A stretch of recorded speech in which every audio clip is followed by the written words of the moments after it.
ንጹህ ሳልሆን ቀርቼ ነው፣ ለቦታው ሳልመጥን ቀርቼ ነው፣ ኃጢአት ኖሮብኝ ሊሆን ይችላል ብዬ ብዙ ምክንያቶችን ደረደርኩ። ነገር ግን በቦታው ላይ ያሉት አባቶች የሰጡኝ ምላሽ ምንድነው? ምልክት ሲያሳይሽ ነው፣ ከህመምሽ ልትዳኝ ነው፣ ልትፈወሽ ነው የሚል ምላሽ ሰጡኝ። አይኔን ለብዙ ዓመታት ያመኝ ነበረ። ለ42 ዓመት ያህል አይኔ በመድኃኒትና በመነጽር ነው ያለሁት። ገና በቦታው ላይ እንደደረስ ንቦች ሁለቱንም አይኖች ከዛ ሁሉ ብዙ ሰው መርጦ እኔን ሁለት አይኔን ነደፈኝ።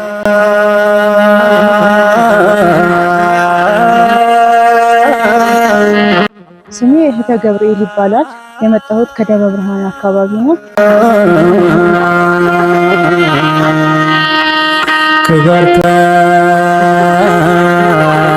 ተመስገን ጌታችን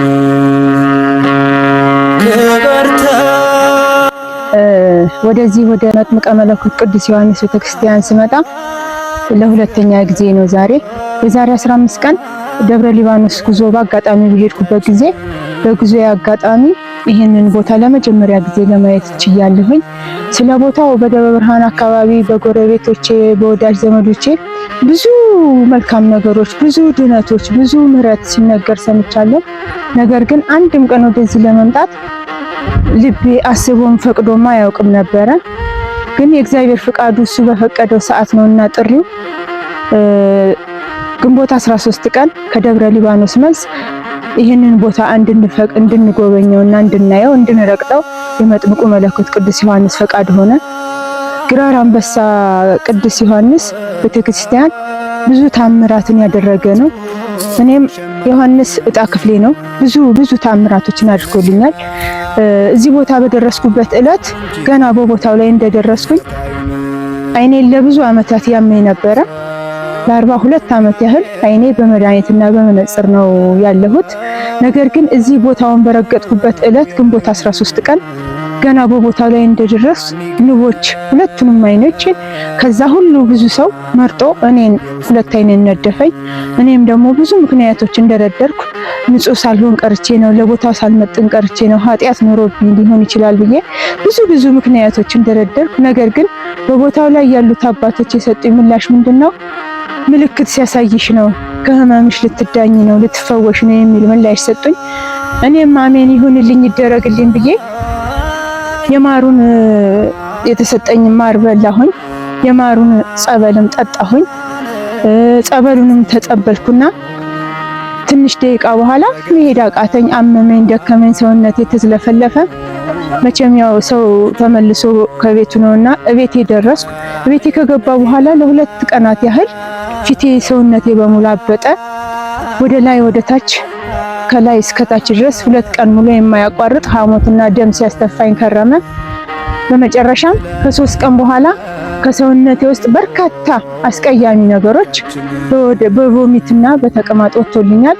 የመጥምቁ መለኮት ቅዱስ ዮሐንስ ፈቃዱ ከሆነ ደግሞ እኔም በዛሬው ዕለት ዮሐንስ አንተ ለኔ ከደጅ ካበቃኸኝ ምስክርነትን እሰጣለሁ ብዬ በዕለቱ ተገኝቼ የመጥምቀ መለኮት ቅዱስ ዮሐንስን ምስክርነት እየሰጠሁ ነው። መጥምቀ መለኮት ቅዱስ ዮሐንስ ብዙዎችን ከለምጽ፣ ከደዌ፣ ከስኳር፣ ከግፊት፣ ከኪንታሮት ያድናል። እኔም ድኛለሁ፣ ተፈውሻለሁ። ኦርቶዶክስ እህቶቼ፣ ወንድሞቼ፣ እናት አባቶቼ ይህንን ምሕረት የማያልቅበትን የግራር አንበሳ መጥምቀ መለኮት ቅዱስ ዮሐንስ ቤተክርስቲያን ኑ፣ በእምነቱ በማሩ በጸበሉ ተፈወሱ፣ ዳኑ፣ ካለባችሁ ደዌ ነፃ ውጡ።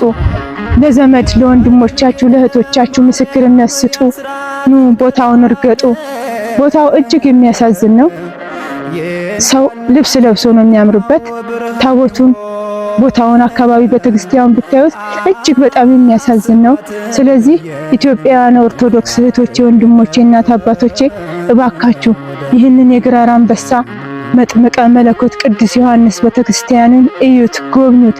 የበረከት እጃችሁን ዘርጉለት። 5ም 10ም ያላችሁን ሚሊዮን ብር አንጡ አይልም፣ 1000 ብር አንጡ አይልም። 1 ብር ትልቅ ነች በሰው ዘንድ በፈጣሪ ዘንድ። እባካችሁ ኦርቶዶክሳውያንም በአገር ውስጥም በውጭም ያላችሁ ምዕመናን እባካችሁ ይህንን ምንም ያጣ ቤተክርስቲያን ጎብኙት። ቤተክርስቲያኑ አፈር ከመሆኑ የተነሳ ስንክሳሮች፣ ገድሎች፣ የጸሎት መጽሐፎች፣ ከበሮችና የካህናት አልባሳቶች ባይጥ ተበልተው እጅግ በሚያሳዝን ሁኔታ ላይ ነው ያለው። እባካችሁ በውጭም በአገር ውስጥ የምትገኙ የኢትዮጵያ ኦርቶዶክስ ተዋሕዶ እምነት ተከታዮች እባካችሁ ይሄንን የግራር አንበሳ መጥምቀ መለኮት ቅዱስ ዮሐንስን ቦታ ጎብኙት፣ እጃችሁን ዘርጉለት። እኔ እድሉ ስለሰጠኝ አመሰግናለሁ። የኔን ያዳነ እኔን የፈወሰ መጥምቀ መለኮት ቅዱስ ዮሐንስ እናንተን የሚፈውሳችሁ ላለሁኝ ክብር ለመጥምቁ ዮሐንስ ሲሆን አመሰግናለሁ።